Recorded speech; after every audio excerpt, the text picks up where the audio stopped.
হ্যাঁ, আসসালামু আলাইকুম। না আসলেই নাই, একটা ভাইরাল একটা ডায়লগ, ভিডিও না বানালেই নাই। আহ, এটা বাংলাদেশের স্বৈরাচারী দেশ। আহ, পাবনায় রূপপুর পারমাণবিক বিদ্যুৎ কেন্দ্রের দেশ, স্বৈরাচারী দেশ। তো এখানে না আসলেই নাই। কথাটা বললাম, এই স্বৈরাচার কত বড় স্বৈরাচার যে এই স্বাধীন দেশ 149-এর মতো, তার ভিতরে এই স্বৈরাচার 33তম রূপপুর পারমাণবিক বিদ্যুৎ কেন্দ্র বানায় আসছে। টাকা তার বাপের না, সব এটা স্বীকার আমরাও করি, কিন্তু আমাদের পকেটে তো, যে আমার পকেটে টাকা আছে কিন্তু তেল নাই। তো এই জনগণের টাকাই করছে। এটা মানুষের ভিতরে শক্তি লাগে ভাই।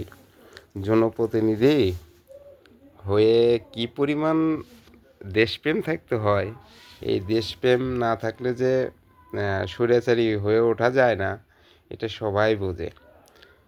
সুতরাং একটা জিনিস স্পষ্টকরণ করি, আপনারা 5ই আগস্টের পরে এবং এই রূপপুর পারমাণবিক কেন্দ্র উদ্বোধনের পরে জাতীয় স্মৃতিসৌধে কিন্তু এটার বিরোধিতা করে এই দেখলাম ছবি, না কি সরি ডারবি নাসির, ডারবি মনে থাকে তো, বিড়ি সিগারেট মাঝে মধ্যে খাওয়া চলে, তা ডারবি নাসিরের কথা ওই ইয়াতে দেখলাম যে পারমাণবিক দেশ তৈরি করতেছে শেখ হাসিনা জনগণের টাকা খেয়া।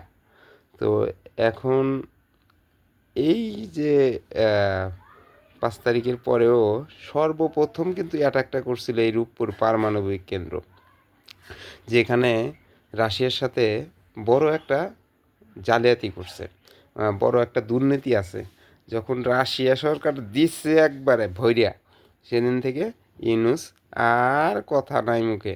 সেটাই দেখেন, এই যে জনগণ বাঙালিদের আজ আস্থার মানে লাইটের আলোয় একটু থাকার জন্য কি ব্যবস্থা করে গেছে।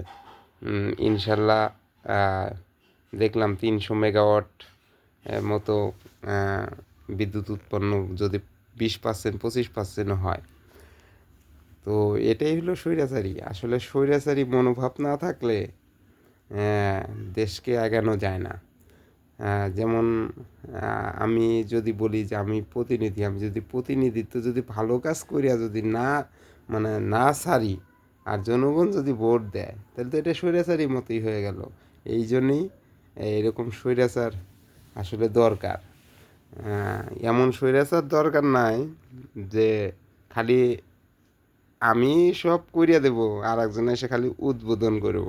কি উদ্বোধন? খালি ম্যাচ লাইটের আগুন দিয়া ওই জ্বালাইব, বাতি জ্বালাইব, এইরকম দরকার নাই। তো দেখা যাক, বাংলাদেশ 17-18 বছর তো রাজনীতি করি নাই, কারণ এই যে কপালের দাগটা রাজনীতি মানে প্রমাণ করে আর কি। তো 17 বছর ইনশাল্লাহ অপেক্ষা করার পরেই দেখা যাক কোন পর্যন্ত যাওয়া যায়। 17 বছর নয়, অপেক্ষাই করলাম। আর যদি গণতন্ত্র, মুক্তিযোদ্ধা, গণতন্ত্রের দেশ, মুক্তিযোদ্ধার দেশকে যদি জাতীয়তাবাদী বিএনপি যদি উন্নয়নের শিখরে নিয়ে যেতে পারে, হ্যাঁ থাক, আমরা ওইটা নিয়ে কোনো ইয়া নাই। কিন্তু এই ইউনুস আর এই জামাতি রাজাকার, এদেরকে এই বাংলার মাটিতে ঠাঁই দেওয়ার কোনো অবকাশ নাই। শুধু একটু নিউট্রালাইজ চাচ্ছি মাঠে একটু নিউট্রালাইজ, হ্যাঁ, তাইলে ইনশাল্লাহ খেলা হবে। ধন্যবাদ, ভালো থাকবেন, আসসালামু আলাইকুম।